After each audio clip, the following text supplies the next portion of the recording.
the air around the cemetery felt cold. Amara Okoye stood in silence, her white headscarf blowing gently in the wind. Her husband Chike was gone just like that. 1 week ago they were laughing over breakfast. Now she was watching men cover his coffin with red earth. She didn't cry. Not because she wasn't broken inside, but because she could feel dozens of eyes on her, judging her. Behind her, Chike's family whispered among themselves. She ate his destiny, one aunt hissed under her breath. A young man like that, dying just like that. She's not innocent. Another voice muttered. She brought bad luck the day she married him.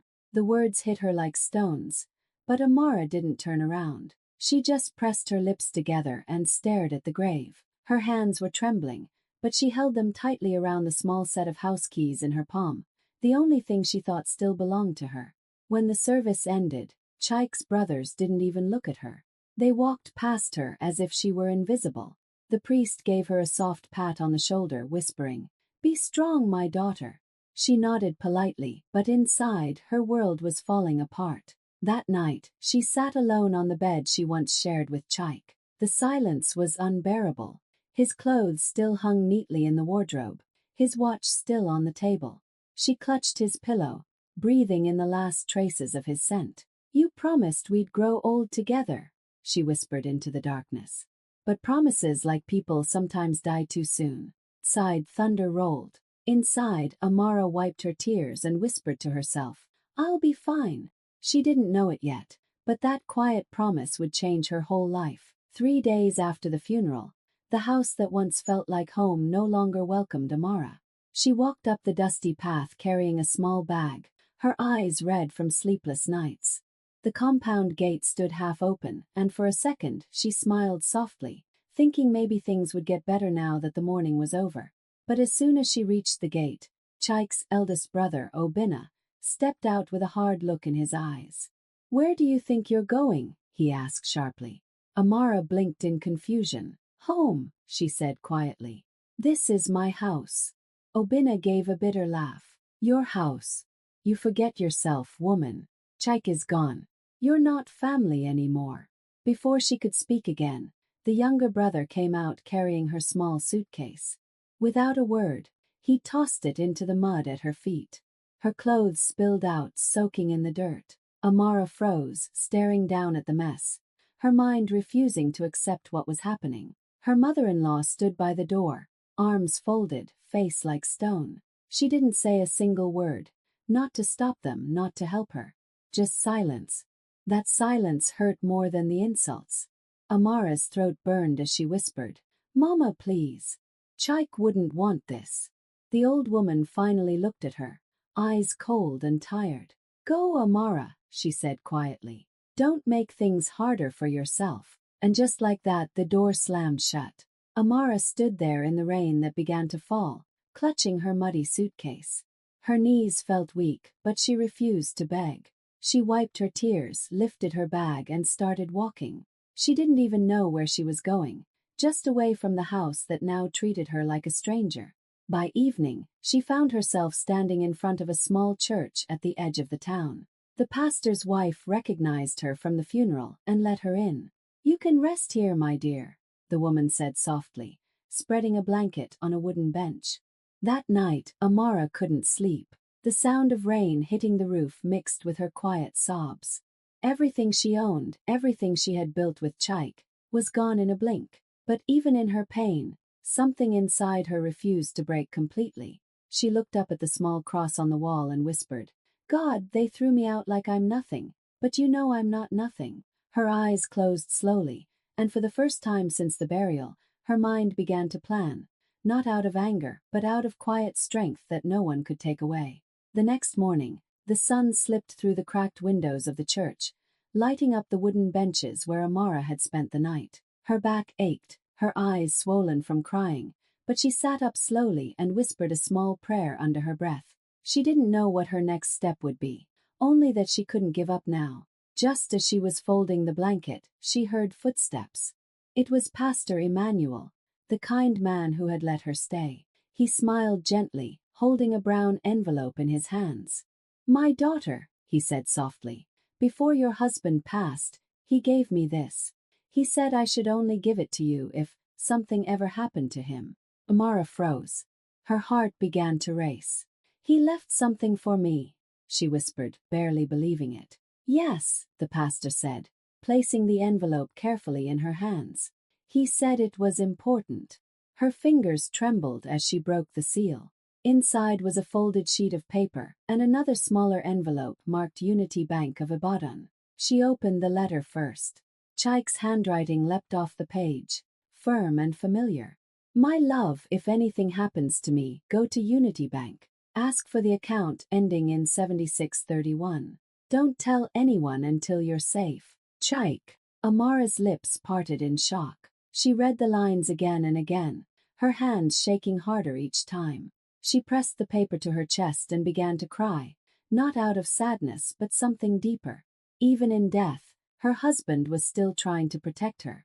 The pastor watched quietly, then asked gently, "Do you understand what it means?" Amara nodded slowly, wiping her tears. Chaik, he must have hidden something they don't know about. She held the sealed bank document up to the light. Her mind was spinning. Why would Chaik hide a bank account from his brothers? And why give her the key to it only after his death? The thought sent chills through her body. For the first time since the funeral, she felt a spark of hope. Maybe she wasn't as helpless as they thought. Maybe Chaik had already planned for this. She stood up, clutching the envelope close to her chest. "Thank you, Pastor," she said quietly. "You don't know what this means to me." He smiled kindly. "Go in peace, Amara. Whatever your husband left for you, it's for your protection." As she stepped out into the bright Ibadan morning, the city noise felt different, louder, alive, almost guiding her. She looked down at the words on the paper one more time. Unity Bank, account ending in 7631. Her heart beat faster. She didn't have a home anymore, but she had something better. A clue, a promise, and a reason to fight back. The next morning, Amara borrowed a clean dress from the pastor's wife, a simple blue gown that smelled faintly of soap and hope. She brushed her hair, tied it neatly, and looked at herself in the cracked church mirror. Her face was tired, but her eyes were steady. She tucked Chaik's letter and the sealed bank envelope into her small handbag and whispered, "Guide me, Lord." The walk to Unity Bank in Ibadan felt longer than ever. People rushed past her, cars honked, life moved on. But inside, her heart pounded like a drum. Every step reminded her of what she had lost, but also of what she might still have left. When she reached the glass doors of the bank, she stopped for a moment, took a deep breath and walked in. The cool air and the sharp scent of disinfectant made her nervous. Behind the counter sat a middle-aged woman in a navy blue uniform, her name tag reading Mrs. Adesina. The woman looked up briefly, her expression polite but distant. "Good morning, Ma," Amara said softly, trying to sound calm. "I need to see someone about my late husband's account." The banker gave her a cautious look. "Do you have any documents or ID?" Amara nodded quickly and handed over the envelope Chaik had left and her national ID card. Mrs. Adesina examined them, her brow furrowing. She glanced at Amara again, perhaps wondering how this quiet, humble-looking woman could be linked to something serious. Slowly, she opened the sealed document. For a moment, the room was silent except for the faint hum of air conditioning. Then the banker's eyes widened. She looked up sharply at Amara. "Madam, are you Mrs. Amara Okoye, wife of Mr. Chaik Okoye of Okoye Agro Limited?" Amara hesitated. "Yes, that's my husband." "Why?" Mrs. Adesina took a deep breath. "Your husband made you the sole signatory to the company's main account." Amara blinked, confused. "Company account?" she repeated in disbelief. "You mean, the business?" "Yes," the banker replied, still staring at the document. "It's all here, properly signed and witnessed. You have full authority over the funds." For a second, the world went quiet around Amara. Her breath caught in her throat. She gripped the counter to steady herself. Chaik hadn't just left her money. He had given her control over the very business his brothers were running. Tears filled her eyes, but this time they were different. Not of pain, but of something like relief. She whispered under her breath, "You knew they'd do this to me, didn't you, Chaik? You planned ahead." Mrs. Adesina leaned forward gently. Madam, would you like to see the account details? Amara nodded slowly, her voice trembling. Yes, show me. As the computer screen lit up, Amara's reflection appeared faintly on the glass. No longer a broken widow, but a woman standing on the edge of something powerful. She didn't know it yet, but this was the moment her entire story began to turn. Amara sat across from the banker's desk, her hands trembling as Mrs. Adesina typed on the computer. The screen's glow reflected off the woman's glasses as she read through the files. Mrs. Okoye, she said carefully, your husband didn't just list you as a beneficiary, he made you a registered partner in Okoye Agro Limited.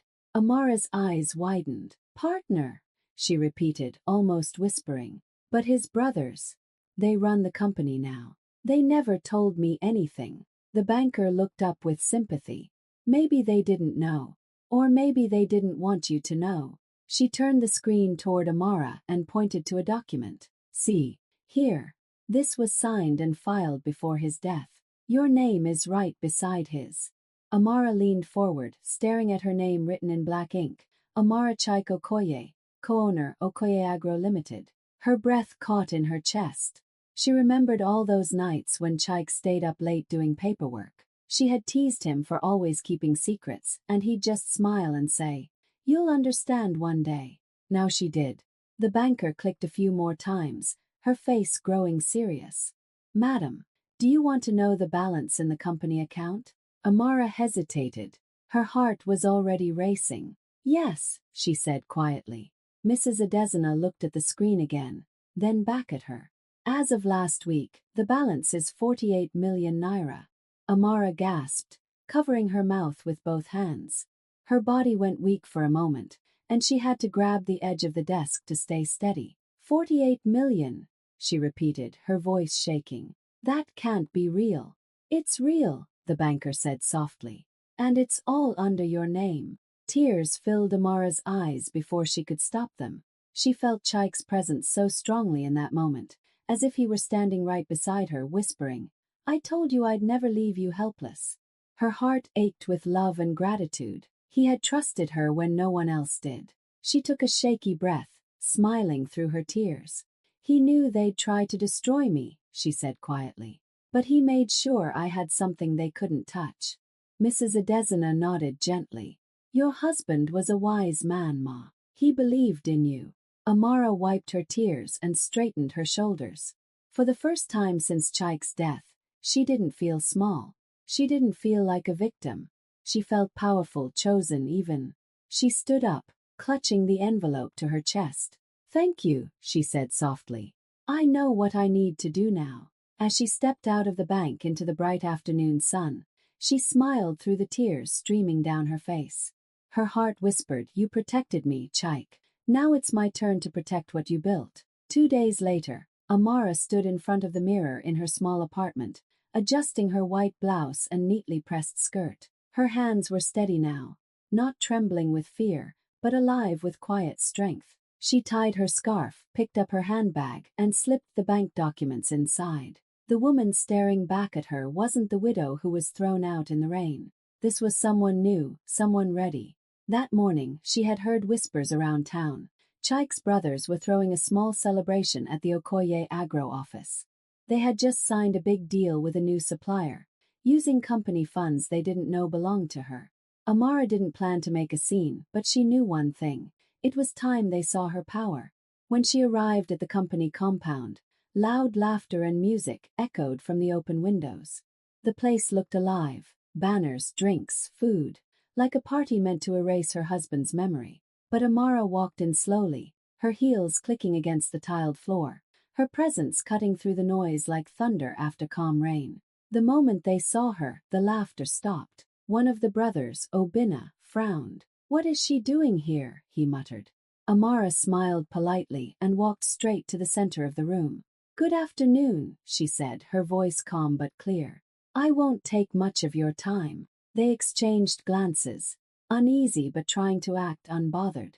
"You shouldn't be here," another brother snapped. Amara opened her handbag and took out a neatly folded document. "Actually," she said softly, "I think I should." She placed the papers on the table in front of them. You've been using my funds. The room went silent. One of the men laughed awkwardly. What are you talking about, woman? She turned the paper toward them. The official letter from Unity Bank, stamped and signed. This is the company account statement. My husband made me the sole signatory. That means every kobo that left this account passed through my name. Their faces drained of color. The music outside still played faintly, but inside the room, it felt like the air had frozen. Obina stepped forward, his voice low and shaky. That's impossible. You must be lying. Amara met his eyes, calm and steady. Would you like to call the bank and confirm? She asked. I already did. For a long moment no one spoke. Even the workers standing nearby stared in shock. The same woman they'd all pitied, the widow who was thrown out like trash, now stood tall before them, holding the papers that could destroy everything they'd stolen. Amara gathered her documents and smiled faintly. You should enjoy the celebration while it lasts, she said. Because as of today, I'm freezing every company account. Then she turned and walked out, leaving behind a silence so heavy, it swallowed all their laughter. The next morning, Amara woke up before sunrise. She didn't eat, didn't even make tea. Her mind was clear and sharp. Today, she was going to end their lies for good. She opened her handbag, pulled out the letter from Unity Bank, and dialed the number of the bank manager that Mrs. Adesina had given her. Good morning, sir, she said politely but firmly. This is Mrs. Amara Okoye, co-owner of Okoye Agro Limited. I need all company accounts frozen immediately. No withdrawals, no transfers. Not a single naira moves until I say so. The manager paused for a second, surprised by the authority in her tone. Understood, ma. I'll handle it right away. Amara ended the call, her heart pounding but steady. For the first time in weeks, she felt control return to her hands. It wasn't about revenge. It was about respect, justice, and the truth Chaik had left behind. An hour later, she walked into the company office again. This time, there was no laughter or celebration.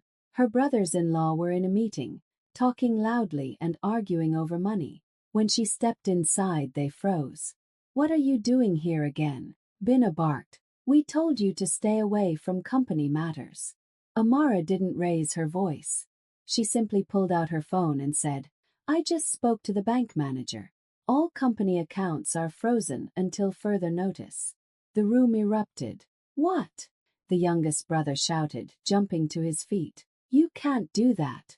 Obina slammed his hand on the table and shouted, You have no right.